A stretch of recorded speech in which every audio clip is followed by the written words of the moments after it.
Isang malaking kontrobersya ang bumalot sa Administrasyong Kuting matapos ang sunod-sunod na ulat ng umunay kadiwalian at pagkakasangkot ng Pangulo sa mga isyong pambansa. Ayon sa mga ulat, nagkaisa si Vice Presidente Inday Sara Duterte at ilang matataas na opisyal mula sa Philippine Military Academy o PMA upang bumuo ng hakbang na layuning tugunan ng umunay pag-abuso sa kapangyarihan ng kasalukuyang administrasyon. Sa isang pahayag, sinabi ni VP Sara na hindi na maaaring ipagwalang bahalang mga aligasyon laban kay Pangulo at dapat itong harapin sa ilalim ng batas. Ilang PMA generals naman ang nagpahayag ng kanilang suporta sa inisyatibo ni VP Sara. Ayon sa kanila, panahon na upang magkaroon ng accountability sa pamahalaan. Hindi kami papayag na ang mga opisyal ng bayan ay maglulong sa katiwalian at pagmamalabis. Kami ay narito upang protektahan ang interes ng taong bayan. Ani ng isang general na tumangging magpakilala. Samantala, maring namang itinanggi ng kampo ng Pangulo na ang mga paratang at sinabing isa lamang itong desperadong hakbang ng oposisyon upang pabagsakin ng administrasyon. Habang umiinit ang sitwasyon, nananatiling alerto ang publiko sa mga susunod na hakbang ng gobyerno at mga kasangkot na personalidad. Ang tanong ng marami, magdudulot ba ito ng panibagong yugto ng people power o maayos pa rin sa mapayapang paraan ang gusot sa pagitan ng Pangulo at ng mga kritiko nito? Patuloy na nagbabantay ang bayan para sa katarungan at katotohanan. At yan nga ang balitang ating pakakatutukan. Ngunit bago ang lahat, siguraduhin mag-subscribe at ihit ang notification bell para sa patuloy na pagtutok sa mga silip ng bagong balita sa tunay na boses ng masa.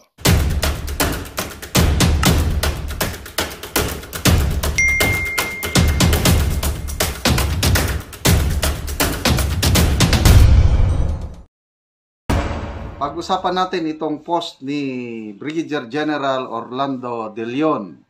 14 hours ago, pinost niya ito. Sabi niya, Mr. Martin Blank. Hindi ko na lang basahin kayo, masama. Read this. Basahin mo. So, isinare niya ang manifesto ng The Long Gray Lines.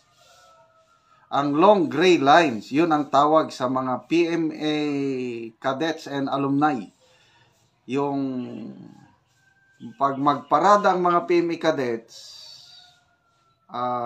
yung uniforme kasi nila gray sa pantaas, puti sa baba. Kaya ang tawag, basta PMA ka, Long Gray Lines. Okay? So, ito may bagong manifesto ang mga PMAers. Nung una, meron na naman I think that was November. Ito, panibago. Sinulatan nila, sana mabasa ito ni Speaker Martin Romualdez. Basahin ko The Long Gray Line.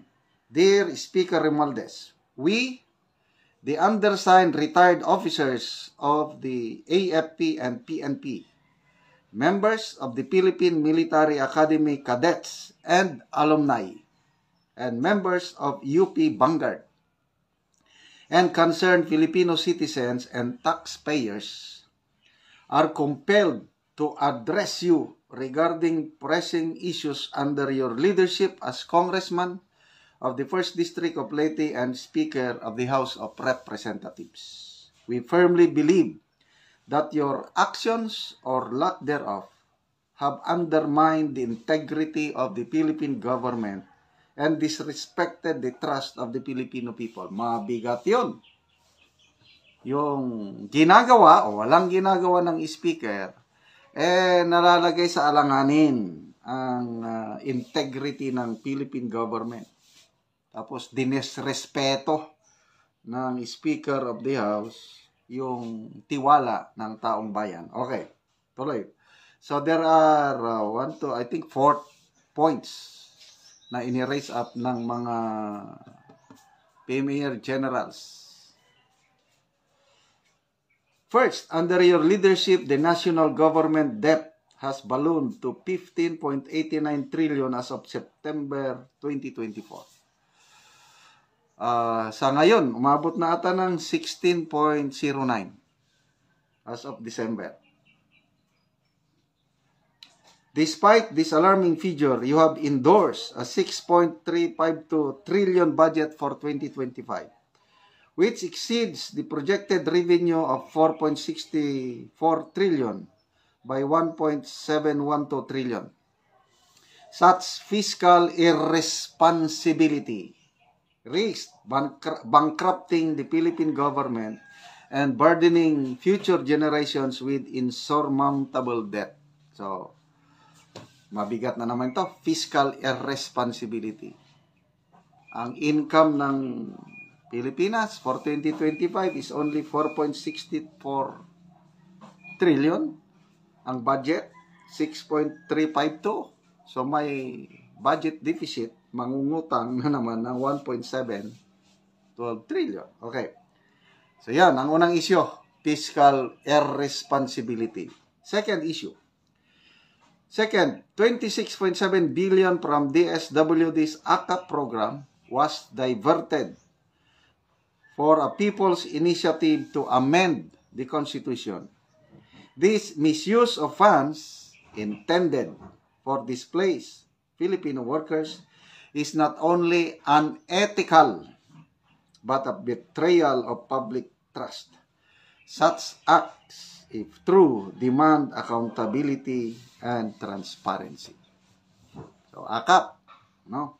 Third, the widespread corruption under your watch remains unaddressed. Up to 20% of the national budget is lost to corruption annually.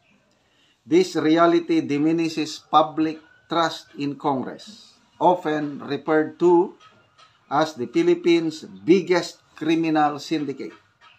Your failure to champion reforms to eradicate corruption and restore credibility to the legislative body is deeply disappointing. Okay, so corruption naman ito. Yung second issue is AKAP. Yung first issue is fiscal irresponsibility dahil yung ginagastos natin sobra sa income. Nangungutang. Okay, fourth. Your extravagant spending have raised serious concerns. A multi-million-dollar donation to Harvard University, that's $2 million, and a 1.25 billion acquisition of 20% stake in EEI. Ano ba itong EEI? Are priorities that do not align with the struggles of ordinary Filipinos. Its existence underscores the need for greater financial transparency from public officials. Furthermore, your position as a close relative of President Marcos Jr. raises critical questions about conflict of interest and the erosion of separation of powers. This principle of checks and balances is essential to a functioning democracy. Yet, under your leadership, the independence of the legislative branch appears compromised. You have undermined the integrity of Congress. Your leadership of the Quad Committee has been marked by incompetence, which has shown a lack of respect for resource persons and their contributions. So, maalala ko, yung pinakulong nila si General Wilkins Villanueva, PMA class of 1988. You allowed criminals and enemy of the state to get involved in the supposed honorable body of Congress. Such behavior is a disservice to the institution and the people it represents. So, yung nagpakulong kay General Wilkins Villanueva, ito yung sinasabi dito. In the light of these issues, we urge you to reflect on your actions and their impact on the nation. The Filipino people deserve leaders who prioritize their welfare, uphold integrity, and respect democratic principles. If you are unable to address these concerns effectively, we strongly believe that stepping down, ito na, resign na. Una, reflect mo na, muni-muni. Pag hindi mo kayang ayusin ang mga concerns na ito, issues na ito, step down. He strongly believed that stepping down from your position would be the honorable course of action. The time has come for the House of Representatives to be a beacon of integrity and accountability. We call on you to take immediate steps to restore public trust and demonstrate true leadership. Respectfully, the undersigned, AFP and PNP retired officers, PMA cadets, and alumni. Wala. Meron bang nakaperma na active cadet? UP Vanguards and concerned Filipino citizens. Bakit UP Vanguards? Ito po yung counterpart ng PMA. Kasi itong UP Vanguard daw, nandyan yung ROTC, Reserve Officer Training Corps. So mga ano rin ito, mga astig din, basta UP Vanguard. So, i-research ko pa, sino-sino yung mga nakapirma, but I believe, maraming nakapirma dito. Hindi ko alam kung ilang nakapirma, bago ito eh. At maalala ko yung budget, yung 2025 budget, may yung manifesto calling for the President na ibalik ang national budget sa BICAM. Out of 193 na pumirma, 112 are PMA, AFP, PNP, and Coast Guard Generals. 112. Mabigat yun. Baka most likely, yung mga pumirma sa manifesto tungkol sa national budget, baka sila rin ang pumirma nito. So, nagiging active na po ang boses ng mga retired PMAers. So, sana mabasa ito ng Speaker of the House. Magbigay siya ng pahayag tungkol nito. Yung mga may naunang open letter sa kanya nun, mga PMAers, Vanguards din ang pumirma. Kaya lang tahimik ang Speaker of the House. So, salamat sa mga PMAers, PMA cadets, and alumni, UP Vanguards na nagsasalita para sa taong bayan. Kayo po, kung sakasakaling magtuloy-tuloy po ito ang investigasyon, makikiisa po ba kayo sa panawagan na lumabas din ang mga biktima po nitong mga illegal na mga droga? Dapat po! Duterte!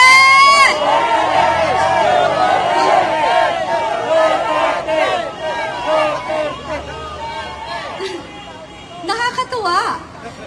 Opo, makikiisa ako kasi ang pangit pong ang ginagawa nila ngayon is pinagtatanggol po nila ang mga pushers at saka mga drug addict and convicted criminals. Perfect example is di ko nga matawag na congresswoman eh. Si Castro.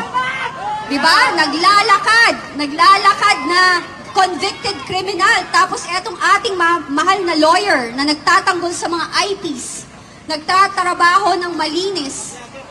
Gusto nilang ipakulong wala man lang kakaso-kaso.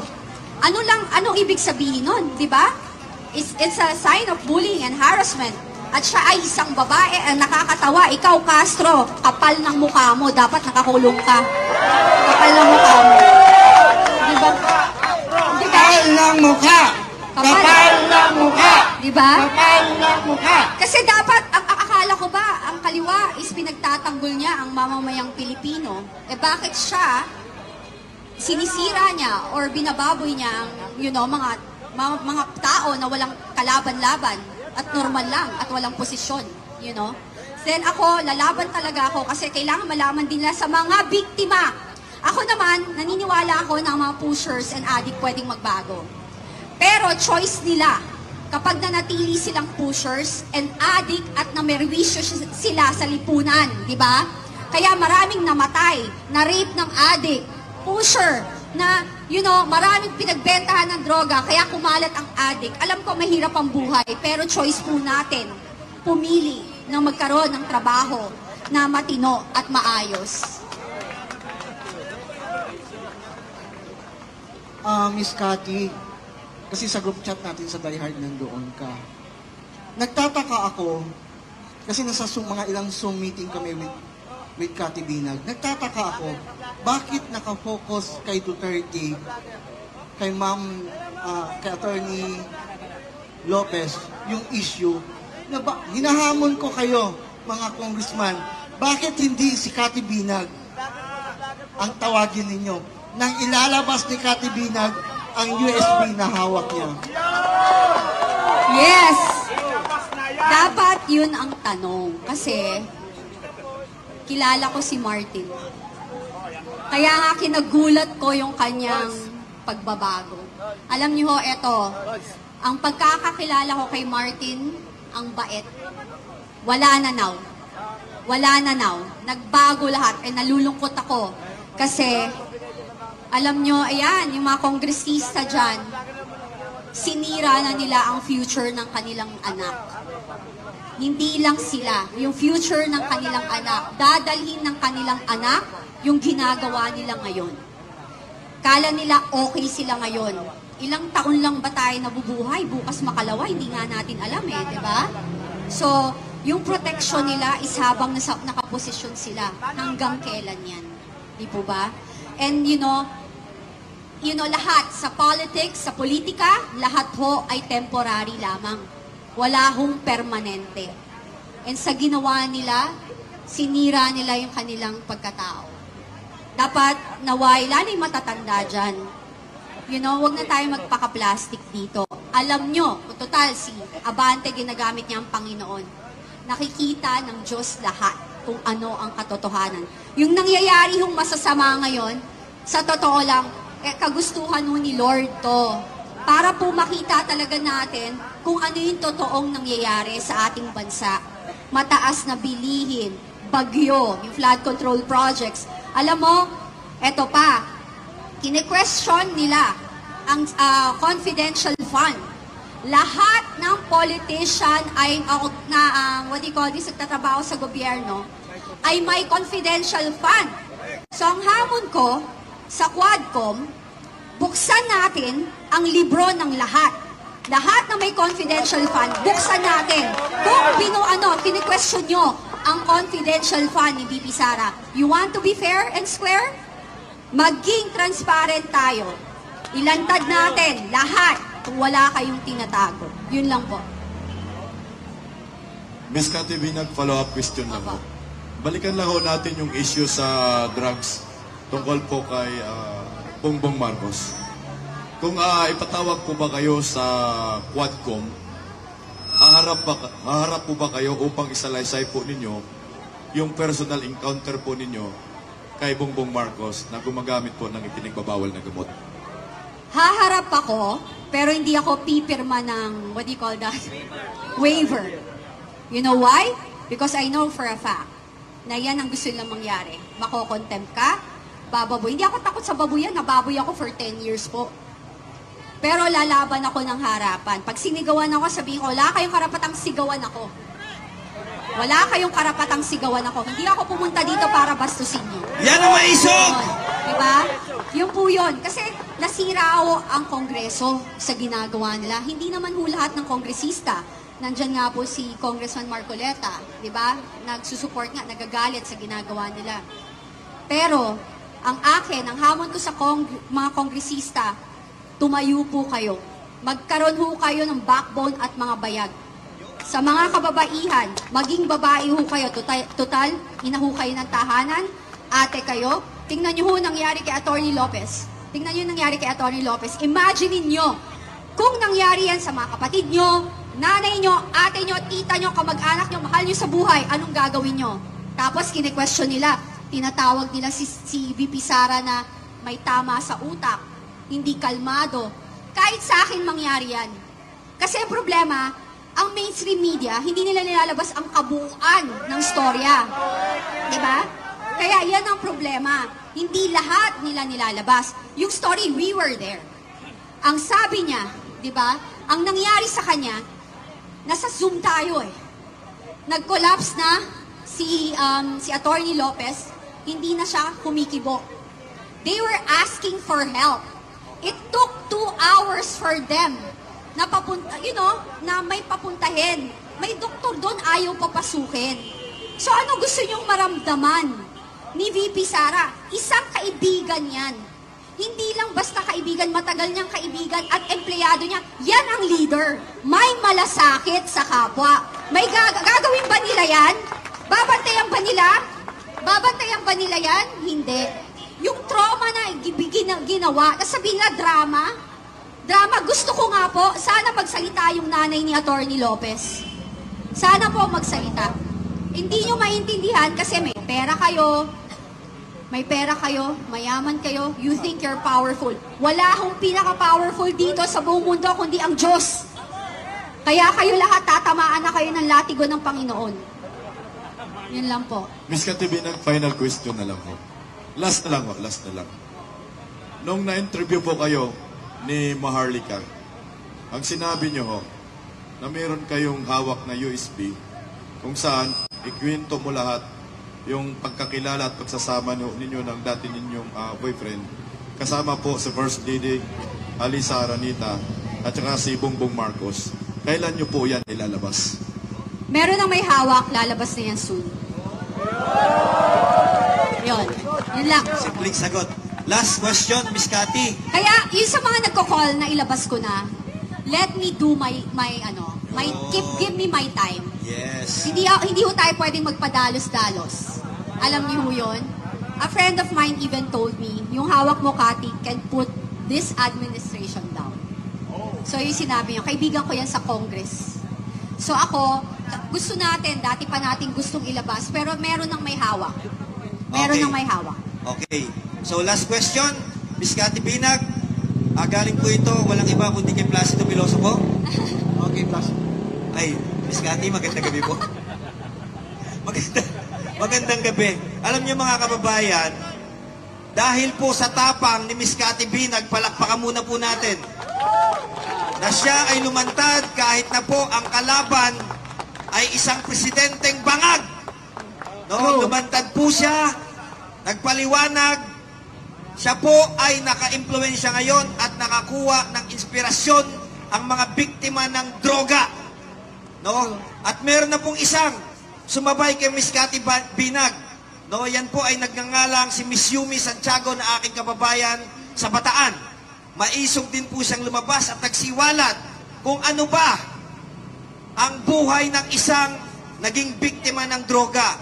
Ang tanong, Miss Cathy Binag, kung sakali ba na mas marami pang may inspire sa inyong matapang na paglantad at kayo ay hikayating pangunahan na magsilabas at manawagan sa ating gobyerno ng isang masusing investigasyon, titindigan nyo ba ang mga biktima ng illegal na droga? Sa tingin mo ba, Placido, hindi ko titindigan? Sasagutin ko na yan! Oo! Yes! Nananawagan ako sa kapwa ko, biktima, pamilyang na biktima ng mga gumagamit ng droga, namatayan dahil pinatay ng addict, namatayan dahil pumasok sa pagbebenta ng droga ang kanilang kapamilya, ang mga nabiktima ng mga addict na nahagahasa, naharas, at nasira ang mga buhay dahil sa pagdodroga, sabayan niyo po kami. Nandito po ako, tutulungan ko po kayo. Kahit maghirap ako. Palakpakan po natin si Miss Cathy Binag. Kaya Miss Yumi Santiago, kami po ay nananawagan, may partner na po tayo, kay J.M. Morales, nandito na po ang mga gagawa ngayon ng panibagong hearing pagdinig sa Senado at Kongreso. Palakpakan po natin, anti-illegal drugs, pro-war on drugs, Miss Cathy Binag. Palakpakan po natin. Huling mensahe po. Maganda po ang ginawa ni President Duterte na paglalaban. Thank you po. I love you also. I love you. I love you. From Canada. Wow. Thank you so much. Yun. Maganda po ang ginawa ni President Duterte sa war on drugs. And again, sabi ko, hindi ko tinatanggal yung gusto, yung Magandang balita ang hatid namin sa inyo ngayong araw. Sa pagtatapos ng aming balitaan, nagbigay kami ng mga mahalagang impormasyon. Maraming salamat sa pagtutok at pagsuporta sa aming programa. Huwag kalimutang manatili sa mga susunod na araw para sa mga bagong balita at mga kwento na dapat nating abangan. Mula sa Boses ng Masa, magandang araw Pilipinas!